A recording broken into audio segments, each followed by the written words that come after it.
Na semana que passou, o ministro Gilmar Mendes, do Supremo Tribunal Federal, useiro e vezeiro na criação de factoides políticos no país. Basta lembrarmos que, sobre o mesmo episódio, Carlinhos Cachoeira, CPI, Demóstenes Torres, há pelo menos 30 dias, ele simulou um tal grampo em seu telefone, denunciado pela própria revista Veja e até hoje não provado. Pois bem, dessa vez, o ministro resolveu envolver a figura do ex-presidente Lula. Segundo a revista, nas palavras do ministro Gilmar Mendes, o presidente Lula, em uma conversa em um gabinete de um ex-ministro, no caso Nelson Jobim, teria pressionado a adiar o julgamento do episódio do Mensalão. A Veja, por sua vez, que também está, nesse instante, no olho do furacão Carlinhos Cachoeira, CPI, com o envolvimento de um dos seus editores, resolveu dar todo o espaço que julgou cabível ao ministro Gilmar Mendes, aspiando, inclusive, cada uma das falas do ministro, como se tivesse o repórter dentro da sala, participando da conversa entre o ministro, o ex-presidente e o também ex-ministro Nelson Jobim. Não somos daqueles que fazemos esse tipo de jornalismo. Aliás, só estamos nos reportando a este fato porque ele está dominando a pauta da chamada mídia grande brasileira e nós não podíamos aqui nos furtarmos a jogarmos um pouco o nosso olhar sobre este episódio. Porque é bom que se lembre um fato significante.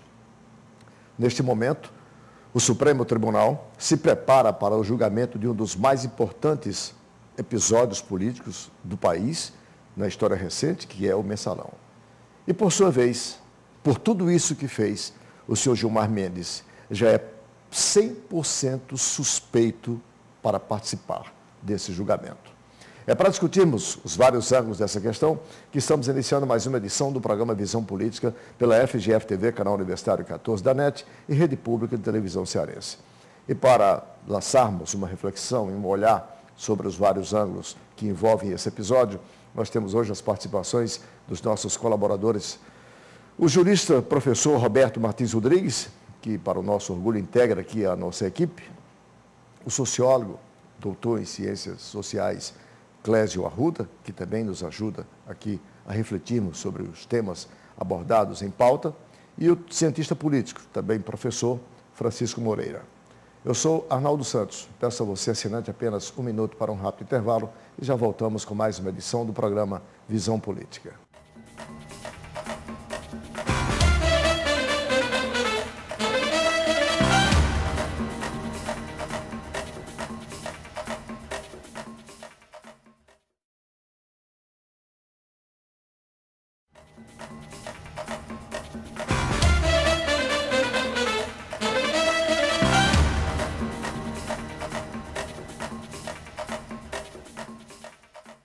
Estamos de volta com o primeiro bloco do programa Visão Política pela FGF-TV, canal Universitário 14 da NET e Rede Pública de Televisão Cearense. Se você, assinante, ligou agora, o programa tem hoje as participações dos nossos debatedores, os professores Clésio Arruda, Francisco Moreira e Roberto Martins Rodrigues, e eu quero começar o programa com o assunto, o tema do editorial de abertura, que é esse episódio que eu prefiro chamar de esse factoide político, jurídico, protagonizado pelo ministro Gilmar Mendes, que já está virando figura carimbada em denunciar, por coincidência através da revista Veja, e depois não provar aquilo que disse. Eu, embora não concorde, mas sou de um tempo que juiz falava nos autos. Os tempos modernos hoje permitem que os juízes falem também pela imprensa, até para dar um pouco mais de transparência sobre as suas ações. Neste caso, o ministro Gilmar Mendes está fazendo tudo o contrário. Ele não fala nos autos, portanto, faz tempo que não se conhece qual a sua posição em relação a esse processo, fala pela imprensa, emite previamente todo o seu sentimento claramente pela condenação dos envolvidos nesse processo, porque ao envolver a figura do ex-presidente da República, fica claro a sua rejeição, portanto, aos envolvidos no processo, por coincidência, oriundos do partido do ex-presidente, que para qualquer leigo é suficientemente para que esteja 100% impedido de participar agora deste processo, em função de todos esses episódios.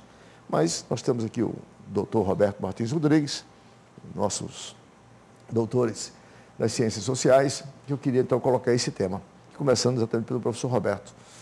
Qual é, Roberto, a sua interpretação para este fato que está dominando, digamos, desde a última semana, os debates, não só na mídia, mas no Congresso Nacional, enfim, em todas as rodas?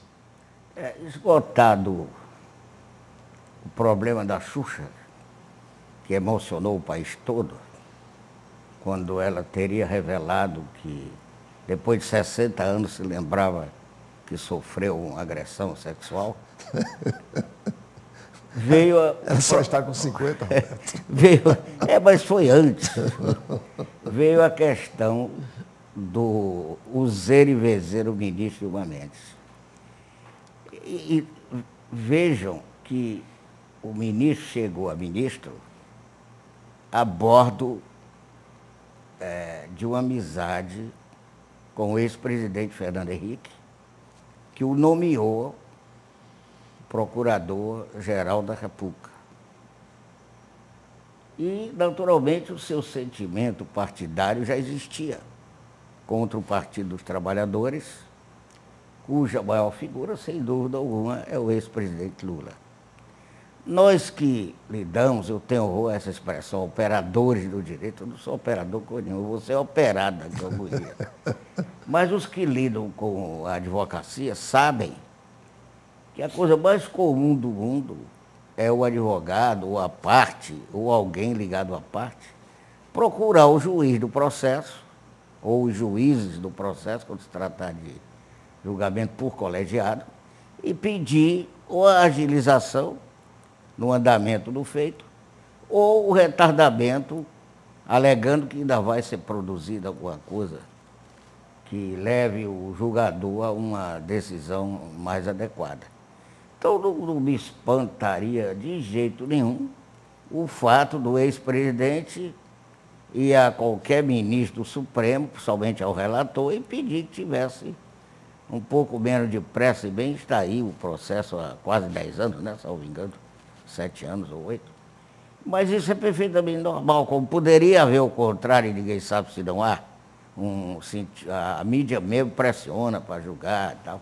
Então, isso não tem nada demais. Agora, o que me espanta nesse episódio são duas coisas. Primeiro, a importância que a grande mídia está dando a isso, como se não existissem outros assuntos importantes para o país. Mas isso é justificado, né? É, perfeitamente explicado. A ideia é, em se tratando da participação do ex-presidente Lula, das figuras, é mostrar, digamos, uma pseudo-interferência junto ao Poder Judiciário, uma tentativa de cooptação. Mesmo tendo sido presidente, junto ao Gilmar Mendes, não teria nenhuma força para conseguir dele o retardamento do julgamento. E nem o Gilmar Mendes, dentro do processo, qual é a figura dele? Qual é a posição dele? Não é relator. Dele lá dentro, não é relator. Ele não é relator, não é revisor. É apenas um julgador como outro qualquer. Aliás, impedido. É um voto. É um voto só. Né?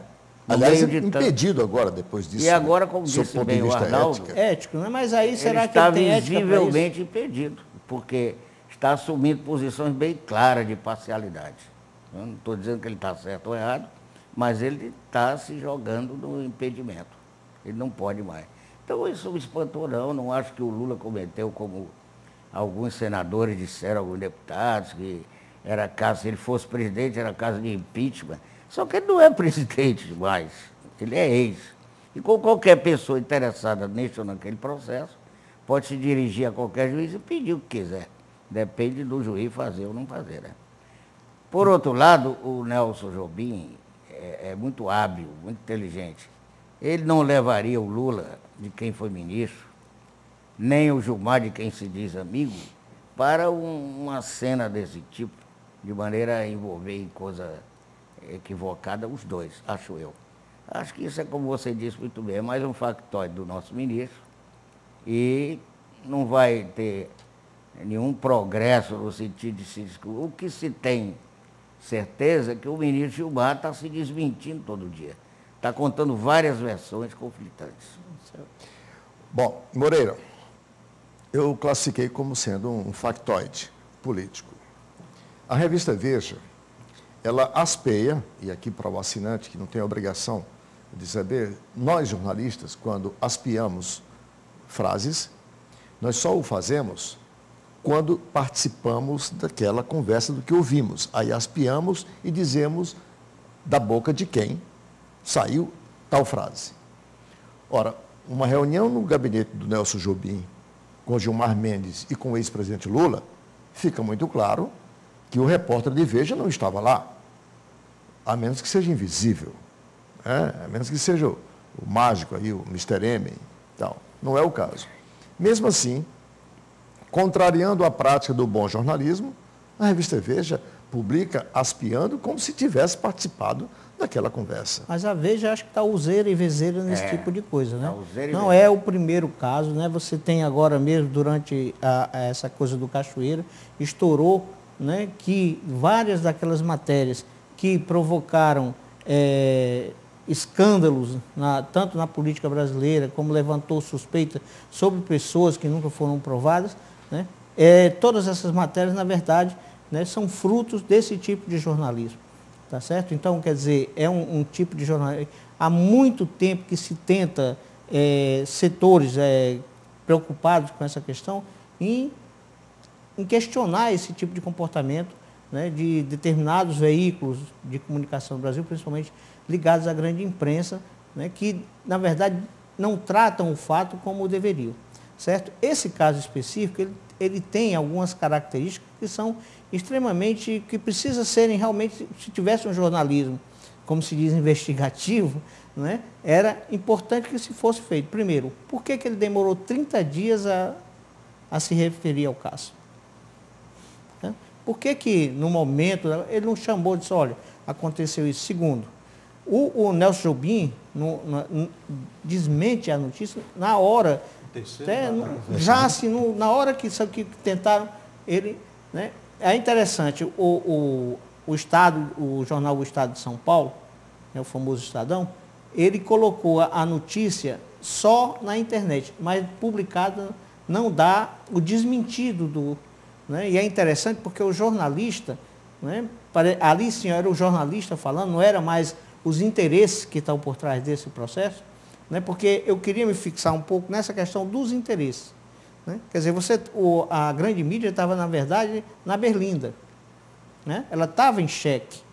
Né? Depois desse mundo de denúncia que houve e tal, das relações promíscuas que ela tem com relação aos poderes e aos interesses existentes, né, na sociedade brasileira, ficou muito claro, né, que pela primeira vez a grande mídia estava num processo onde ela era que estava numa situação... A própria Veja, né, Moreira? Foi ligada agora... Especialmente, a Veja principal, especialmente a Veja. Ligada ao Cachoeira, né? Perfeito, ao Cachoeira e toda uma série de interesses que a gente sabe hoje que estão sendo prejudicados por essas relações que eles estabelecem aí.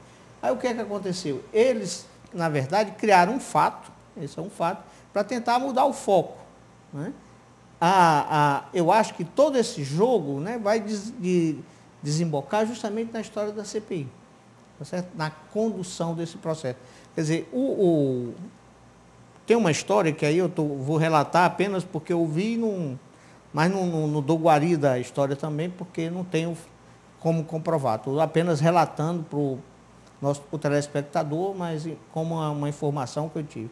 Né? Que, na verdade, né, se tem informações precisas de que houve um encontro do Demóstenes, Cachoeira e o ministro na Alemanha. A versão em Brasília, a versão corrente em Brasília, mas Brasília produz muitas fofocas, muitos factoides, e eu estou me referindo especificamente dentro do Congresso Nacional, é que há mesmo um filme Pois é. É um filme que registra este encontro entre o Cachoeira, o Demóstenes Torres, né, e o ministro Gilmar Mendes.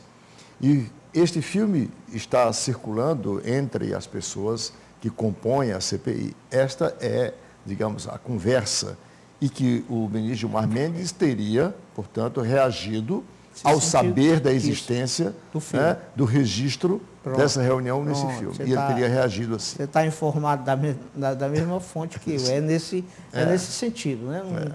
Então tem uma coisa que documenta há quem diga, e aí ilações, são interpretações de cada um, dizer, isso aqui uma vez exibido nas redes de televisão, derruba a República. Não derruba a República coisa nenhuma. Muito pelo A contrário. presidente Dilma, inclusive, tem tido uma postura extremamente de magistrada, como deve ter. Você não ouve, você não lê uma palavra dela, exato, uma palavra sobre esse episódio. No começo ela disse que isso é problema do Congresso Nacional e nunca não disse mais nada. Portanto, quer dizer, a CPI não envolve o governo para a República ruir. Talvez um poder da República, se um ministro do Supremo Tribunal é pilhado, tá, em algo desse jeito, aí é problema do Poder Judiciário se explicar perante a sociedade. Em contato com criminosos comprovados, comprovadamente criminosos. Porque no Congresso Nacional é da sua natureza envolvimento com esses episódios. Esse não foi o primeiro e não será o último. Tem só um outro detalhe, que é o seguinte, a entrevista que o próprio ministro deu à Rede Globo logo no Jornal Nacional, né, que é interessante você ver como é que ele se coloca. Ele já se coloca dizendo, eu não afirmei isso. Né? O que eu disse foi, é como se ele estivesse inferindo da conversa que teve com ele, que ele tem... Peraí. Então, quer dizer, quem é que merece ser julgado nesse processo? Na semana passada também, nessa entrevista, para ser mais preciso, quando ele diz que isso é coisa de bandido, aí a repórter pergunta, e onde fica o presidente Lula nessa conversa, que você está dizendo que isso é coisa de bandido? Não, eu não estou dizendo que é ele. Eu estou falando que quem está passando para o ex-presidente essas informações. Ele já tratou de... porque ele taxa de gangsterismo, banditismo, essas notícias, segundo as quais, contra ele. Ora, um ministro da Suprema Corte do país, ao usar expressões tão grosseiras, tão deselegantes desse jeito, para desqualificar supostos de envolvimentos seus com episódios não republicanos, está a indicar um certo descontrole, destempero emocional por alguma razão, por alguma temeridade, por alguma coisa. Né? Talvez seja a informação desse tal filme, que não se sabe se ele existe ou não.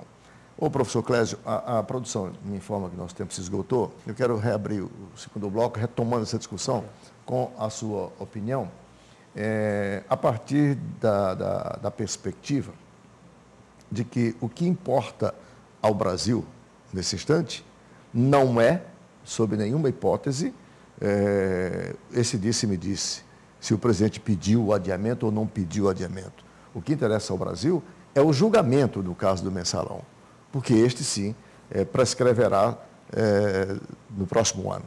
Então, isso é que a sociedade precisa saber, efetivamente. Um instante só e a gente volta com o segundo bloco.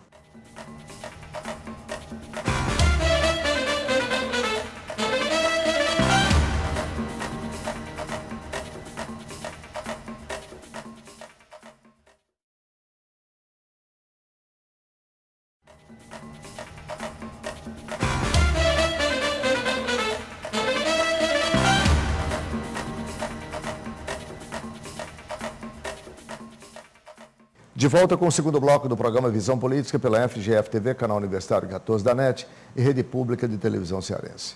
Para você, assinante que ligou agora, o programa recebe hoje as participações dos professores Clésio Arruda, Francisco Moreira e Roberto Martins Rodrigues.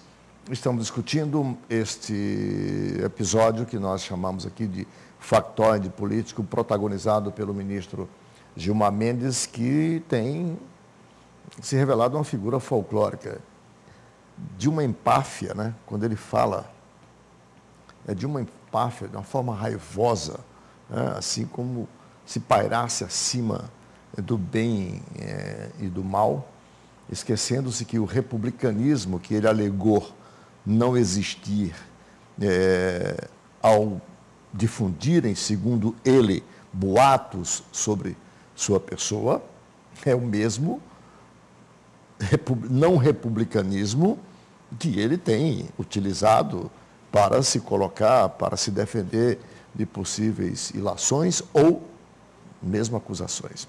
Professor Clésio, a perspectiva que eu quero colocar é exatamente essa, em relação, nesse instante, ao que a República, em princípio, quer dizer, deve resguardar ou ir resguardar-se a partir da postura assumida pelo governo, pela presidente Dilma, nesse instante, de algo que está circunscrito, até então, ao Congresso Nacional, portanto, pessoas de dentro do Congresso, a partir do senador Demóstenes Torres, e agora digamos, quer dizer, esses boatos envolvendo o ministro Gilmar Mendes, portanto, lá no Poder Judiciário, nada no governo. Bom, acho que os elementos já foram colocados aqui, eu vou mais reforçar em pontos que já foram apontados aqui, questões levantadas.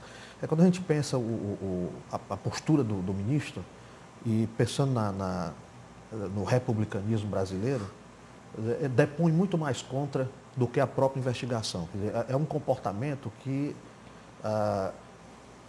para o estudante de direito, né, vou colocar aqui para aquele aluno do primeiro semestre do direito, tem muita coisa confusa. Quer dizer, um boato que se transforma no fato verdadeiro. Um ministro que não busca as formas institucionais para resolver um problema, busca uma revista que, na opinião pública em geral, ela já é posta como suspeita de, em outros casos, como foi dito aqui, já ter aparecido como uma revista que comercializou informação. Então, a gente tem, no primeiro momento, esse comportamento de alguém que não deveria vir, de uma dimensão da República, quer dizer, que tem um comportamento de elaborar um fato político, quer dizer, e a sua fala aqui é um factoide, né? Um factoide no momento delicado para... porque o fato político eu presencio, o fato ele é real. Isso aí é versão. Aí é a versão. Versão é factoide. Então, no momento em que essa questão é colocada, é um momento também de apuração de uma situação de corrupção que passa pelo Legislativo, passa pelo Senado, né, em que ele, inclusive, está envolvido, né, se ainda não comprovadamente, mas envolvido em termos de suspeitas já levantadas, inclusive a parte de apuração que já aparece, indicam uma aproximação com os dois principais acusados no caso Cachoeira. Então, a gente tem aí na figura do ministro, na verdade, tudo que ele está, quer dizer, as coisas que ele coloca vai de encontro justamente àquilo que ele tenta defender, que é a saúde da República. Pelo contrário, né? Ele leva a República para uma situação, né, de conflito com outros poderes, né, quando está tentando jogar isso com relação à questão do Poder Executivo, e que a presidente Dilma, né, brilhantemente tem se mantido afastada, né, já que a questão ela está presa a esses dois poderes. Né, e eu acho que a gente deveria pensar, inclusive, quer dizer, esse pouco nicho da imprensa livre que discute as questões sem comprometimentos partidários ou comprometimentos mais menores, de que essa questão deve ser aprofundada como depuração da República. Pelo contrário, quer dizer, são momentos como esse, né? Eu vi aqui o Roberto falar aqui, relembrar aqui o nome de Ulisses Guimarães, me faz falta nomes nessa República como o de Ulisses, para, nesse momento, sugerir de fato, quer dizer, um aprofundamento dessas investigações, como forma de depurar as instituições republicanas brasileiras. Ora, a gente vive se deparando com fatos de corrupção no judiciário e passa a mão como se não fosse coisa de muita importância. Recentemente, no estado do Nordeste, nós tivemos um caso gritante de desembargadores fazendo farra com dinheiro público na França. Isso noticiado na grande imprensa e semana seguinte já não tem mais nenhum comentário a respeito disso. Quer dizer, e agora aparece um ministro supremo, né, envolvido numa discussão em que é caótica para os poderes republicanos, e, ao contrário, nós deveríamos era aprofundar essa questão. Né? Eu penso que nós precisamos de indivíduos carismáticos, no melhor do seu termo, que sejam capazes de enfrentar o problema, né, com olhares diferentes, com novas visões, tentando buscar aí uma forma de melhorar essa república. Né? Precisamos enfrentar os nossos problemas, a gente foge deles. Tem uma coisa interessante desse processo, que você lembrou, por exemplo, da questão do grampo, que nunca foi provado. Nunca. E ele fez questão de... Né? Quer dizer, o grampo, só para o assinante, o ministro Gilmar Mendes denunciou, o mês passado, pela revista Veja, que o seu telefone tinha sido grampado numa conversa... É grampado ou é grampeado? Grampeado. Grampeado, numa conversa, num telefonema do Demóstenes Torres para ele. E foi, por coincidência, a revista Veja que fez todo o estardalhaço em torno dessa denúncia que o senhor Gilmar Mendes levou a público. Depois da investigação feita, porque foi investigado pela Polícia Federal, não comprovou nada. Não encontrou grampo algum em seu telefone. Nem lá, nem nem no Demóstenes, nem na outra ponta. Nem em outro canto. E ficou o dito pelo não dito. E agora, tudo indica que a história do grampo foi uma armação do cachorro. Está entendendo? E foi uma notícia dada, já colocada, vendida dessa forma, como você queria. Né? Então, tem essa questão. Né? O ministro, durante a presidência dele, né, no Supremo, se postou, né, não teve uma postura, né, do juiz, daquela figura que deve ter um juiz do Supremo. E presidencial, né? E presidencial, deve ser né? o Quer líder dizer, né, da figura, da né, teve, inclusive, com debates. Lembre no discurso de posse dele, com a presença do ex-presidente Lula, as críticas que ele fez presente ao presidente, que é uma coisa que o protocolo condena veementemente, o que evidencia isso, né? O ranço dele com o presidente Lula. E aquela história na época do Grampo, não, eu vou chamar o Lula às falas, tá certo? Então, quer dizer, você tem uma série de comportamentos que indicam, ou que são indícios, né, de que tem uma coisa errada, né, no comportamento desse... O comportamento é, no mínimo, inadequado. Inadequado para a função que ele como ele está usando essa linguagem de usar, quer dizer, faz a menção de bandidos, de marginais, né, quer dizer, a mesma coisa a gente poderia colocar, quer dizer, já que ele entra nesse discurso, alguém poderia colocar, mas nessa revista, onde ele faz a denúncia, é onde comprovadamente aparecem as denúncias de bandidos e de marginais. No começo do golpe militar, o presidente do Supremo era o ministro Ribeiro da Costa. No meu modo, que eu me lembre, eu morava fora daqui, mas estava no teatro dos acontecimentos, no Rio de Janeiro, o ministro Ribeiro da Costa falava muito à imprensa e tal. Mas você não via nas palavras dele, senão a postura do presidente do Supremo. Ele não dizia nada inadequado, nada. Ele falava como presidente de um poder. Tanto que quando o Castelo Branco, presidente da República, ameaçou fechar o Supremo, ele se antecipou e foi a Palácio e disse, está aqui a chave do Supremo. Mas nós não nos curvamos à ditadura. Mas ele tinha postura de presidente do Supremo. Eu estou aqui tentando puxar pela memória, né, que não está me ajudando, para saber quem foi que escreveu um artigo, né, quando o Gilmar foi indicado pelo Fernando Henrique Cardoso para o Supremo. Escreveu e adiantou, né, coisas que estão ocorrendo hoje. Tá certo? Quer dizer, é um jurista, eu não estou conseguindo lembrar o nome. Dalmo Dallari. Não sei se foi o Dalmo Dallari. Que escreveu, mas pode ter sido. Um artigo na Folha de São Paulo. Pronto, perfeitamente. O Dalmo Dallari fazia um vaticínio. Perfeitamente, né? Eu lembro desse artigo. Do comportamento, né? De que ele era uma pessoa né, que o seu comportamento não corresponderia, né, aquela corte e tal. O jornalista Messias Ponte, na semana que passou, no jornal Estado, na edição de quarta-feira, se a memória não me trai, aqui, da semana que passou, cita, inclusive, o Dalmo Dallari, e cita as frases, quer dizer, que o Dalmo Dallari colocou lá em seu artigo. Pois eu lembro desse Mendes. artigo também, né, que foi publicado na Folha.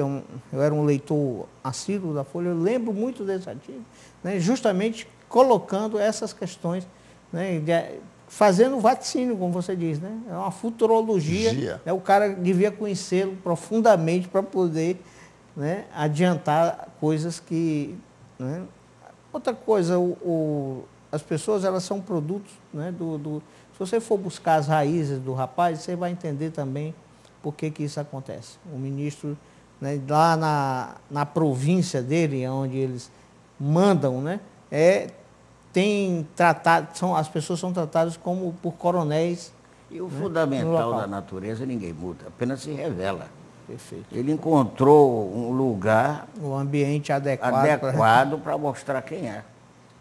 Essa que é a realidade. É uma origem muito complicada, porque se a liturgia do cargo não consegue conter, e a gente não está falando de qualquer cargo, a gente está falando de ministro do Supremo, não consegue conter esse ímpeto, né, esse ímpeto de autoritarismo exacerbado, né, de alguém que utiliza de uma linguagem extremamente vulgar para a função.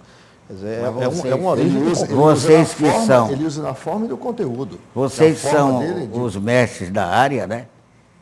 Eu li já há muito tempo, ainda tenho esse livro como um livro precioso, do Lord Acton, Ensaio sobre o Poder e a Liberdade, que ele diz que o poder é o caminho mais curto para a corrupção. É quando ela se revela, porque sem poder você não faz nada. Então é isso, que ela chegou aonde ele não podia chegar. Ele não tinha postura para isso, tem natureza para isso. O ministro Marco Aurélio Mello, né, em uma entrevista ontem, se eu não me engano, também a Folha, né, ele colocou as coisas, aliás, o atual presidente do Supremo, né, também já tinha colocado as coisas nos seus devidos lugares. Olha, isso não nos afeta, isso não tem nada a ver com o ministro Aires Brito. Não é uma crise do judiciário. O Marco Aurélio, sobriamente muito, disse, né? Isso não afeta. E o Marco Aurélio Mello disse, olha, eu não vejo nada de anormal nesse fato. Né? Se o Lula procurou, que não é o caso, tá certo? A questão das informações, elas precisam ter sido dadas. Quem marcou o encontro foi o Nelson Jobim. Tá certo? Era como se houvesse uma coincidência o fato dos três se encontrarem naquele mesmo lugar, na mesma hora. Né? Que aí também, você também fica se perguntando, né, se isso é uma coincidência, se não é. Bom, mas vamos lá. Então, já foi provado que a conversa foi marcada com o ministro Gilmar Mendes com a intenção de que ele e o ex-presidente Lula conversassem. Já está aprovado isso? Já, o próprio Nelson Jobim admitiu que realmente marcou essa reunião, que é algo também, a coisa mais comum. Se você percebe que há um ruído na comunicação entre duas pessoas, das quais eu privo da amizade, é normal que se promovam encontros até com o objetivo de que se esclareça, quer dizer, esse mal-entendido, esse ruído que sempre existiu entre o Gilmar Mendes e o ex-presidente Lula. E é normal também que depois a conversa derive para outras conversas. Lógico. Tá? E ministros abrem as portas dos seus gabinetes para conversas com as partes, sempre interessadas, direta ou indiretamente. Foi o mestre Roberto quem disse isso. Pois eu queria reforçar a palavra do Roberto. Os ministros do Supremo Tribunal são mais acessíveis do que alguns julgadores de tribunais de justiça regionais. Certamente. Você fala com a maior facilidade, Arnaldo. Eu estava começando a advogar no Rio de Janeiro, foi um episódio que me marcou. O presidente do Supremo, salvo engano, era o Orozimbo Donato, salvo engano, eu não me lembro direito. Quando o meu pai chegou para mim e disse, eu quero que você procure a presidência do Supremo, era no Rio, ali na esplanada do Castelo. E resolve isso aqui, fale com ele sobre isso. Eu era um garoto de 23 anos. Liguei para a secretaria dele, consegui o encontro 5 dias depois, me recebeu muito bem, tranquilamente, Me ofereceu até cajuína, que eu nunca pensei que ele estivesse lá, falando sobre o Ceará e tal. Não houve nenhum problema, nenhum constrangimento em receber, porque é normal na advocacia isso, né? Procurar o juiz, pedindo para agilizar, pedindo... Né? Olha, a coisa mais comum aqui entre os Ou então o cidadãos contrário. é se alguém me vem com uma conversa e essa conversa me desagrada, é eu pedir imediatamente, fulano, vamos mudar de assunto, vamos parar com essa conversa. Essa conversa não vai terminar bem. Entre as pessoas comuns, você imagina entre um ministro e um ex-presidente. Evidente que se o ex-presidente Lula... Com a presença de um ex-ministro da Justiça. Se o presidente de um ex-presidente do Supremo. Pois é. É evidente que se o ex-presidente Lula tivesse puxado alguma conversa para constrangê-lo, por que ele não pediu para o presidente Lula parar imediatamente? Perfeitamente. Por que ele divulgou 30 dias depois acontecer e só 30 dias depois ele resolveu falar? Por isso que eu falei, coincidência, depois que dos boatos de que existe um filme circulando pelo Congresso Nacional de uma suposta viagem ou reunião quando dele. Eu comecei a falar, eu acho que ele deu uma chuchada. Depois de 5 anos, 1000 anos, resolveu falar. Você não esquece o episódio. É o que eu fico impressionado, se tratando de quem se trata. Deixa eu fazer mais um intervalo, porque quando eu voltar, eu quero colocar na pauta de discussão um assunto nosso aqui, ocorrido na semana que passou, que envolveu a depredação das instalações do Jornal Diário do Nordeste pelos trabalhadores da construção civil em Fortaleza. E gráficos. E gráficos. E esse é um episódio que não deve passar sem que façamos uma análise pela gravidade, pelo símbolo que isso tem, quer dizer, quando falamos de direito de greve e de liberdade de expressão e reunião. Um instante só e a gente volta.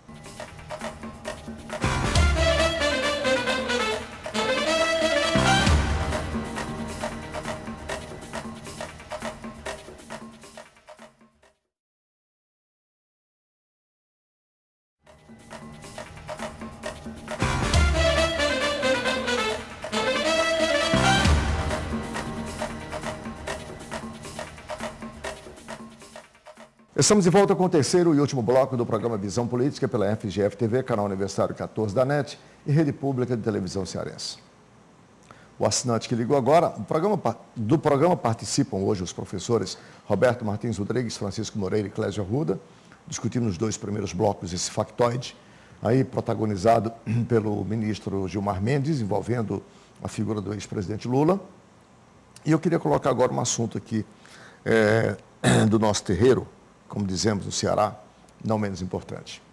O que vou dizer aqui nesse instante talvez chame a atenção de algumas pessoas.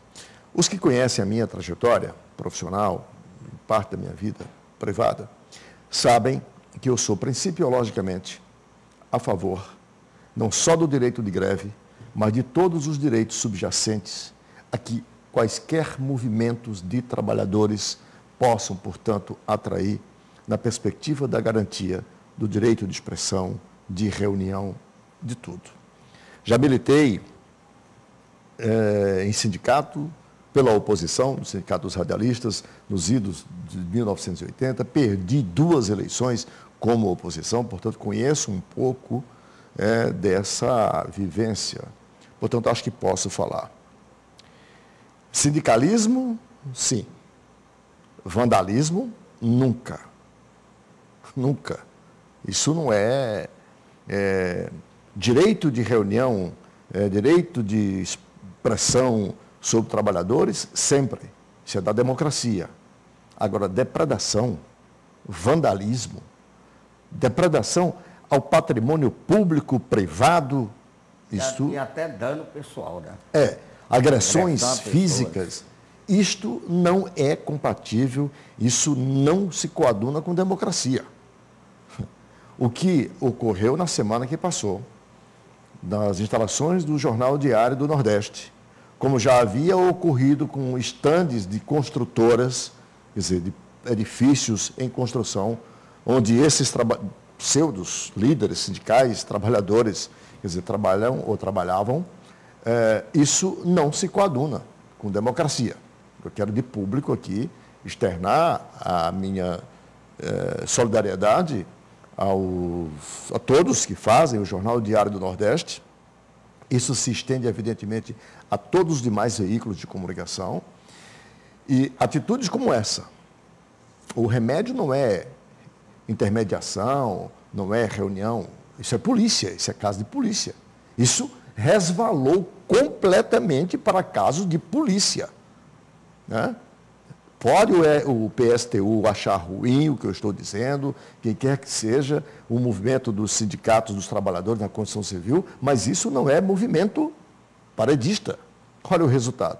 A Justiça decretou ilegalidade, está multando o sindicato em R$50 mil por cada dia que o movimento persistir, e perdeu completamente a credibilidade da sociedade de um modo geral e de quem poderia ajudar, que era a própria imprensa, ao divulgar as suas reivindicações.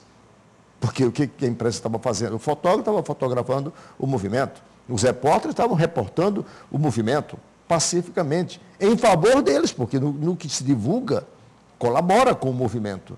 Aí partiram para a agressão, agrediram o repórter, quer dizer, quebraram as instalações. Eu queria, professor Moreira, Roberto e Clésio, colocar isso para análise de vocês. Na verdade, eu acho que esse tipo de coisa não contribui para o movimento de uma maneira geral, como você já colocou, né? Eu acho que muito pelo contrário, atrasa, né?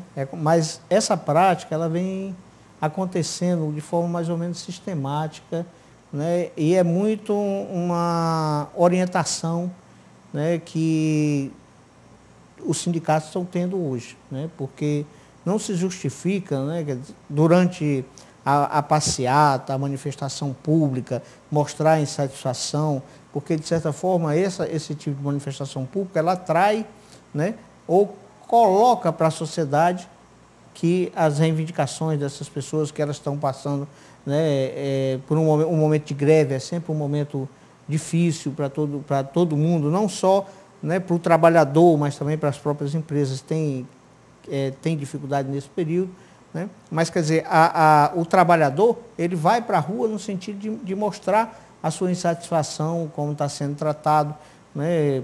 Porque não se resolve, as reivindicações deles não são atendidas. Então, ele é uma forma de pressão legítima. Agora, quando você parte para a agressão, né, aí você perde totalmente a razão, né? E isso vem acontecendo sistematicamente. As greves, por exemplo, de ônibus têm se colocado dessa forma. A greve da polícia no estado do Ceará, né, foi visível, né, as formas de violências que ocorreram, né, porque a violência não é só quebrar, não, né, tem outras formas de violência que acontecem num processo desse que são visíveis, né, que você pode verificar, né, quer dizer, a própria forma como foi feita, deixando a população totalmente à descoberta, sem ter proteção, é uma forma de violência. Tá certo? Então, é triste você ver, né, trabalhadores tomando esse tipo de atitude. Né? Pô, ninguém sabe como era a relação, quer dizer, os gráficos trabalham na empresa. Então, como é que foi essa relação, que chegou a esse tipo de comportamento que é totalmente condenável e não é aceitável de forma nenhuma, né? Muito pelo contrário, traz prejuízo para o sindicalismo, né, esse tipo de atitude. Professor Clésio, você como um estudioso do comportamento humano, portanto, estudioso da psicologia de massas, o que está acontecendo com as nossas lideranças, né, sindicais? É lastimável, né? Porque nós não estamos numa democracia que não é plena, mas que não é uma democracia que caça o direito da fala, caça o direito da opinião. Nós podemos falar publicamente, podemos fazer reuniões, podemos nos manifestar em passeata, ninguém está impedido disso. Os professores fizeram recentemente um movimento, foram agredidos, né, de uma forma violenta pela polícia, e foi noticiado justamente por essa imprensa que agora foi agredida. Então é bom lembrar desse fato para a gente mostrar também que no sistema democrático a imprensa ela pode contribuir para o movimento. Quer dizer, infelizmente, parte do segmento dos trabalhadores, como esse agora do movimento grevista dos gráficos e trabalhadores da construção, não estão conseguindo perceber isso, né? Quer dizer, está agindo como se nós estivéssemos impedidos de fazer política, que é uma tremenda contradição. Porque se eu tenho uma capacidade de fazer política, se eu posso discutir, posso debater, posso me contrapor, a violência não faz sentido. Quer dizer, como é que eu vou adotar a violência como forma de reivindicação de direitos quando eu posso me manifestar? Quer dizer, é uma mera estupidez, né? Então, infelizmente, a gente tem que reconhecer, e como trabalhador, isso é triste, reconhecer que a gente está com uma escassez de liderança sindicalista terrível, né? Porque é um comportamento extremamente inócuo, estúpido, quer dizer, sem um sentido, que não vai trazer nenhum benefício para a categoria, pelo contrário, está trazendo a antipatia para os trabalhadores da sociedade. Cléber, me dá só uma parte aí, só porque uma questão histórica é um absurdo você pensar, os gráficos, certo? A categoria dos gráficos, né? Historicamente, os sapateiros, né? Certo? Sempre foi uma categoria extremamente aguerrida, mas muito intelectualizada, pela que inteligência, pensava, pela inteligência. Que argumentava. Quer dizer, quando você vê os gráficos envolvidos numa situação dessa, você vê um povo que já teve um papel importante na história do sindicalismo, que produzia jornais na história, a registro de jornais dos gráficos, que foram jornais importantes. Né?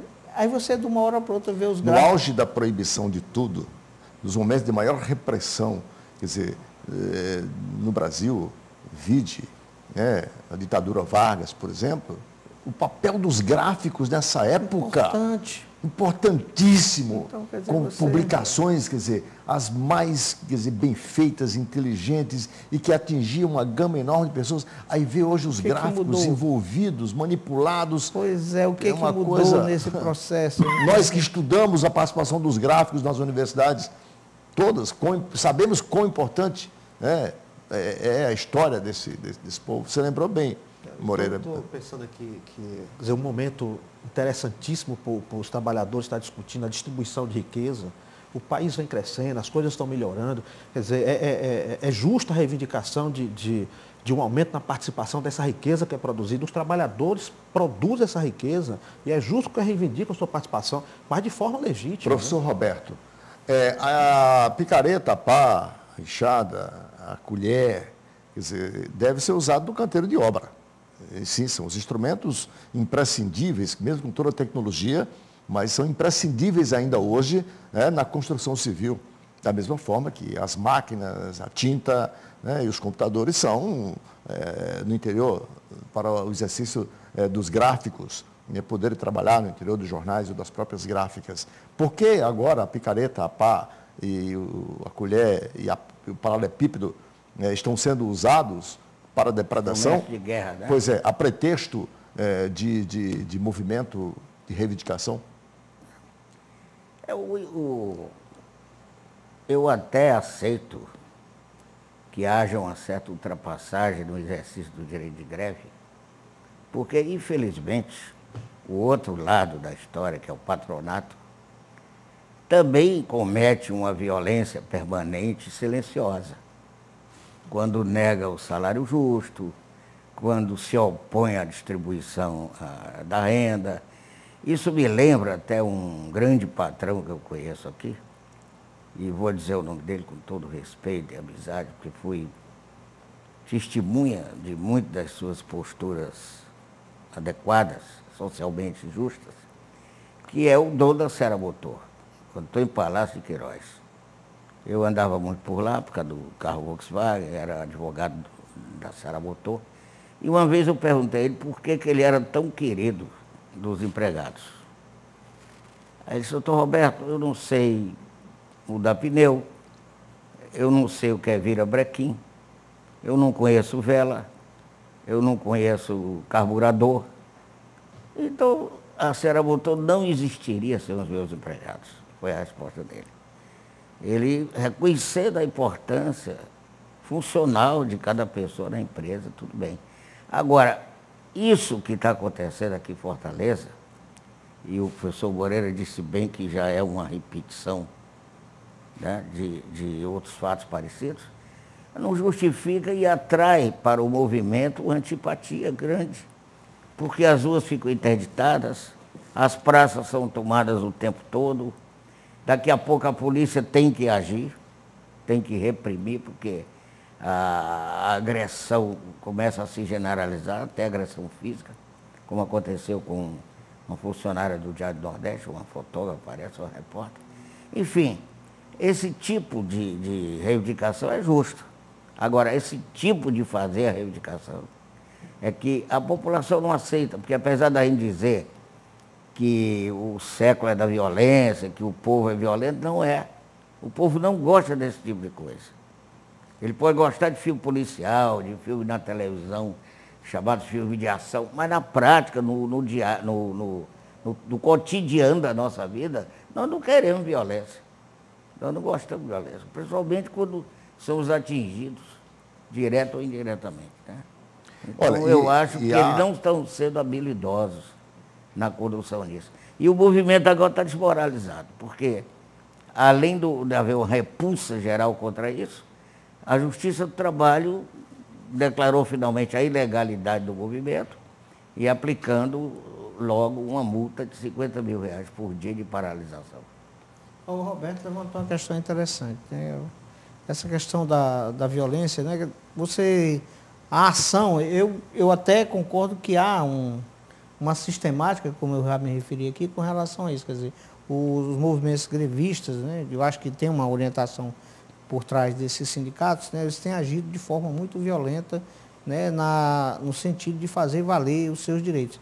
Quando a gente, como o Clésio já também levantou essa questão, a gente vive um regime democrático. Então, quer dizer, num período em que você tem uma repressão muito forte, se justifica, né, que você tome atitudes radicais no sentido de fazer valer os seus direitos. Eu acho que hoje não tem uma cabe. lei científica, né, que diz que a toda ação corresponde uma reação em sentido contrário. Mas essa questão também, quer dizer, do patronato, é preciso que a gente entenda como é que eles estão se comportando em relação a isso. Né? Porque por exemplo, a construção civil hoje vive um certo boom. Né? Eu não entendo nem muito porque essas reivindicações agora, porque, de certa forma, os trabalhadores, pelo menos o que se diz, né, não tenho dados para comprovar isso, eles estão sendo bem remunerados, porque há uma procura muito grande por esses trabalhadores. A lei do mercado hoje ela impera na construção civil, porque a construção vive esse boom, como você disse, e não há trabalhadores em número suficiente para atender a essa demanda. Lugares, né? E os canteiros de obra, quem der, e eu sou testemunho, porque eu eventualmente vou a um ou outro por alguma razão, os canteiros de obra hoje estão dando a qualificação, oferecendo a qualificação, porque exige qualificação e não tem mão de obra qualificada. Quer dizer, existe o emprego, você pode até discutir se o salário é ou não adequado, parece, né? Mas o Ministério do Trabalho, todas as entidades envolvidas estão sempre muito em cima. Essa exploração existe ainda aqui e acolá, essas distorções, mas são exceções.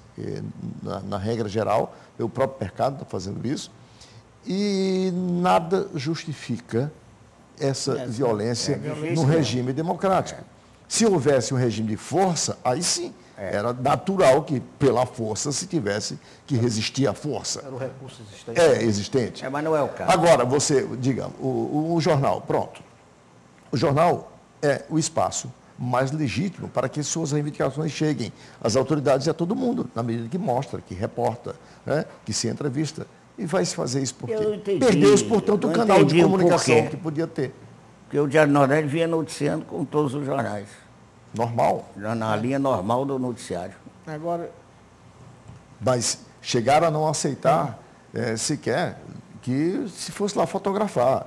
Porque quando parte para digamos, um deles atira uma pedra em alguém ou alguma coisa, o fotógrafo que está lá para fotografar o ato pacífico, ordeiro, instalar para fotografar também o ato de violência. Aí na hora que se registra o ato de violência, se volta contra, quer dizer, o profissional e se volta contra as instalações físicas da empresa para a qual aquele profissional trabalha. Isso não isso não justifica sob nenhuma hipótese, por maiores que fossem as... Na verdade é crime, né? Isso é por isso que eu disse, para esse tipo de comportamento, isso aí polícia, não é exercício a de lei. direito, é crime. Bom, não é nem exercício irregular de direito, é crime. E com essas colocações, finalizamos mais uma edição do programa Visão Política pela FGR TV, canal Universitário 14 da NET e Rede Pública de Televisão Cearense. Agradecendo aos nossos colaboradores, os professores Clésio Arruda, Francisco Moreira e Roberto Martins Rodrigues, e em especial a você, assinante, com um convite para um próximo Visão Política. Muito obrigado e até lá.